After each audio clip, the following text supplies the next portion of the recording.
Hi, my name's Amber Doigthorne, and I am here at the Bride Junket. I'm about to interview Christian Bale, playing Frank, Jessie Buckley, playing Ida, and Maggie Gyllenhaal, the director.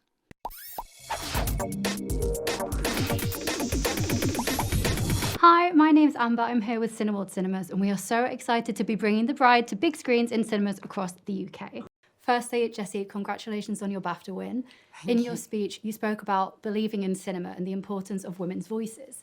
In The Bride, your character gives a voice to women who couldn't otherwise speak for themselves. I would love to know, is that what first drew you to this project? Definitely was one of the things that drew me to this project. I love women. Who doesn't? And I love when they really tell the truth, you know. I think that's what I'm always interested in the women that I play. And sometimes that's a journey, you know. Sometimes you don't get there straight away, or you don't have the confidence. I certainly don't.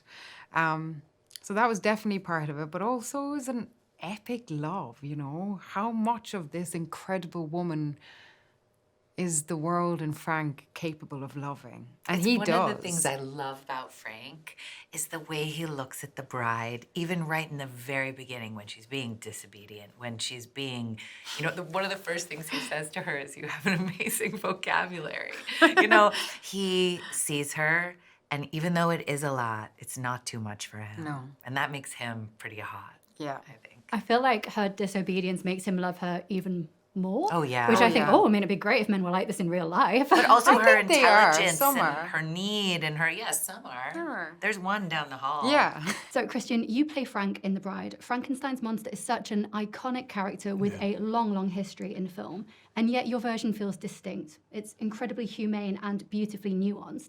I was wondering, when you first attack a character that is so iconic, do you study previous iterations of the role, or do you kind of consciously push against it and try to find your own unique No, version? I do it all. You know, when I first read it, I went, okay, I see how to do this. And then you suddenly realize how many portrayals there've been. And I think, yeah, no, I'm not going to do this.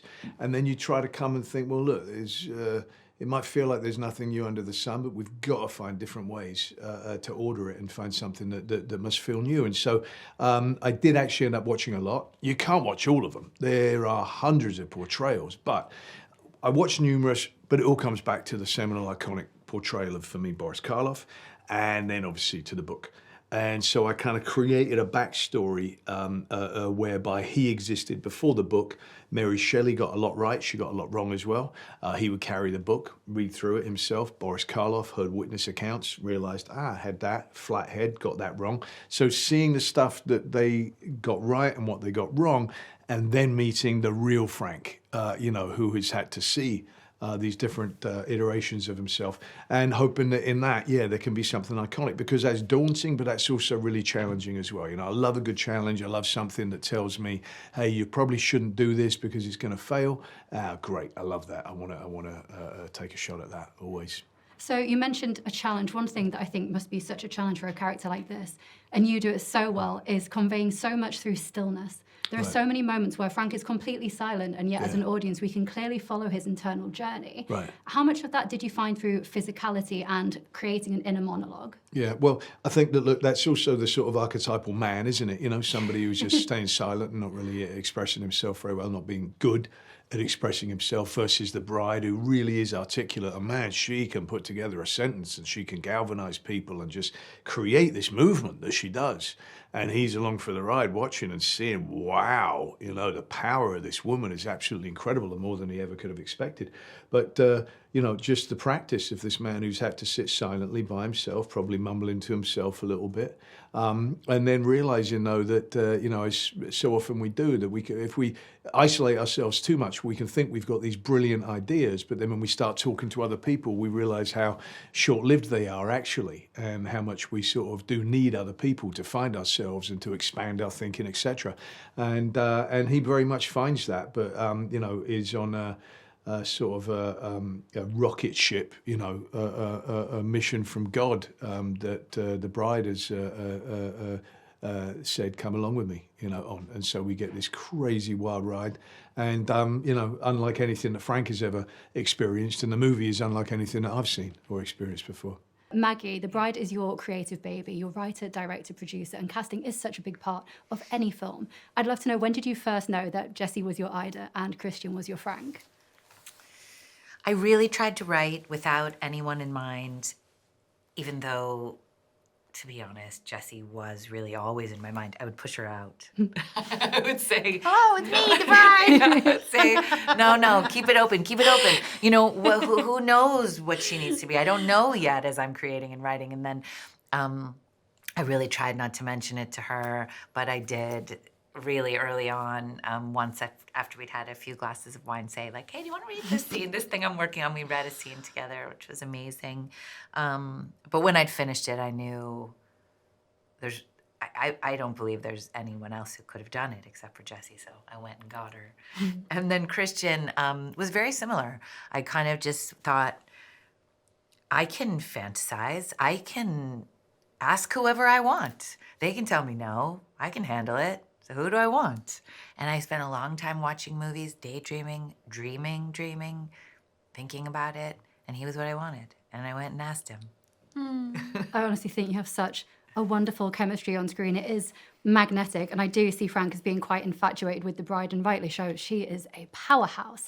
I would love to know, Jessie, was there anything that surprised you about working with Christian, and did you find any kind of common habits or rhythms when you were working together on set that really helped you build that connection?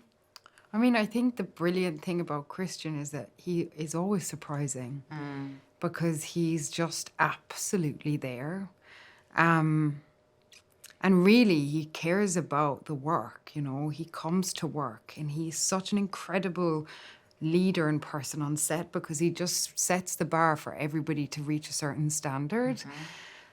But what I guess, you know, Maggie had written such a tender Frank, not a monster, a monster that can also have deep tenderness and wounds. And like the line when he says, you know, with Euphonious, you know, "I'm so lonely. Do you know what that means?" I'm getting that wrong. I'm paraphrasing that. Yeah, he says, this is about loneliness. This is about lonely. Do you have any idea of what that feels like? Yeah. And it, like, breaks my heart every time I hear him say that. And Yeah, this is about loneliness. Do you have any experience with it? and I think what was so cool to discover together as characters, because there was this raw electrical current between Frank and the bride in this that felt you were sometimes like in, you know, outer space. You know, they were kind of running into the wind on their own terms. But was that just that real deep love, you know, with all the edges of that. And you never know what that's going to feel like with the person you're standing opposite. But for real, that felt like there was an ocean between these characters. I will say one thing before I go, it's okay. I think really, really great actors come with their hearts in their hands. It was part of the job description that these people had to love each other. And really great actors come and say, "Here's my heart." Yeah. You know, and you guys definitely did that. You did, and I think both roles were played with such beautiful humanity and nuance, and it was a way I'd never seen Frankenstein's monster before. He isn't a monster in this, as you say. You know, he's got a heart of gold. He's a true gentleman. Well, he's a monster as much as any of us are monsters. I think we all have aspects of monstrosity in us, you know. And he's kind of a hot monster. Oh, he's a very hot monster. The hottest monster. monster. So is she. So am I. One of the things that I really loved about this movie is when Frank goes to the cinema, it feels almost magical to him. You see this childlike joy come through, and it's so beautiful to see. Yeah. I was wondering for you, what is your favourite part of going to the cinema and that whole Well, experience? it is all of that. It's that connection to other human beings. It's the sitting with other people and feeling the same thing.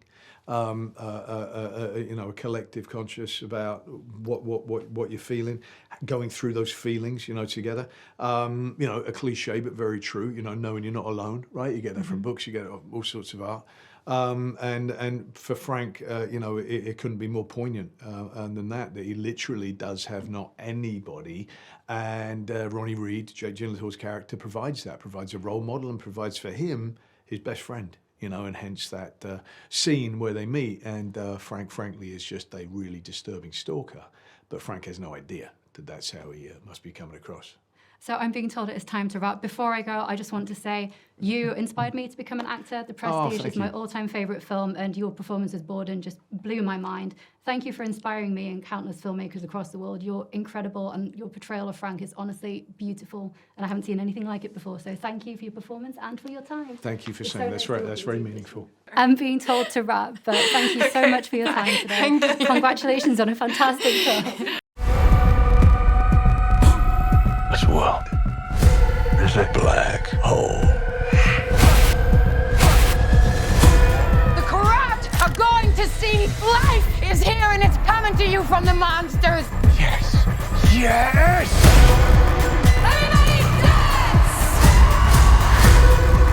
Everybody sing!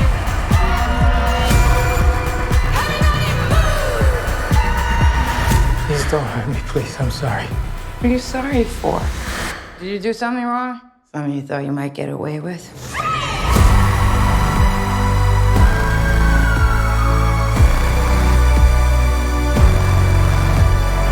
Stop right there!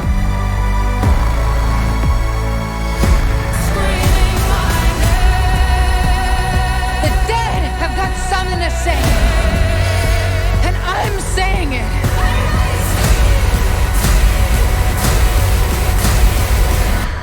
The bride of Frankenstein. No, just the bride.